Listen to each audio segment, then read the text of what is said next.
ছেলে খারাপ হয়েছে এর জন্য গ্রামবাসী দায়ী নয়, ছেলে খারাপ হয়েছে এর জন্য বাপ মা দায়ী। মেয়ে খারাপ হয়েছে এর জন্য গ্রামবাসী দায়ী নয়, মেয়ে খারাপ হয়েছে এর জন্য মা দায়ী।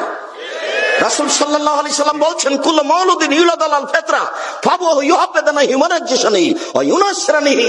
প্রত্যেকটা ছেলে মেয়ে ইসলামী ধারণ ক্ষমতা নিয়ে জন্ম নেয়, প্রত্যেকটা ছেলে মেয়ে ইসলামী ধারণ ক্ষমতা নিয়ে জন্ম নেয়। 5 ওয়াক্ত সালাত আদায় করতে পারবে, এই ক্ষমতা তার ভিতরে আছে। দাড়ি ছেড়ে দিতে পারবে, চাঁচবে না, এই ক্ষমতা তার ভিতরে আছে।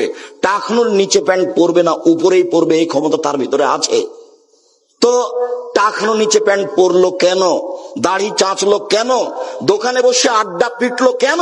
সুদ ঘুষ জুয়ায় অংশগ্রহণ করলো কেন? রাসূল সাল্লাল্লাহু আলাইহি সাল্লাম বলছেন, ওর বাপ মা করতে বলেছে এই জন্য। মেয়েটা নগ্ন পোশাকে আছে কেন? এখন ক্লাস 10-এ পড়ে, ওর বাপ তাহাজ্জুদ পড়ে, এখন বসে আছে, মাথায় কাপড় নেই। এর জন্য জবাব আমি দিব, ওই কাপুরুষ বাপে দিবে, আমি দিব কেন? জন্ম আমি দিয়েছি, জন্ম আপনি দিয়েছেন, আপনি প্রস্তুত থাকেন। আল্লাহর নবী আপনাকে বলছেন পাহারাদার এই ছেলেদের, এই বাড়ির পাহারাদার আপনি, জবাব আপনাকে দিতে হবে।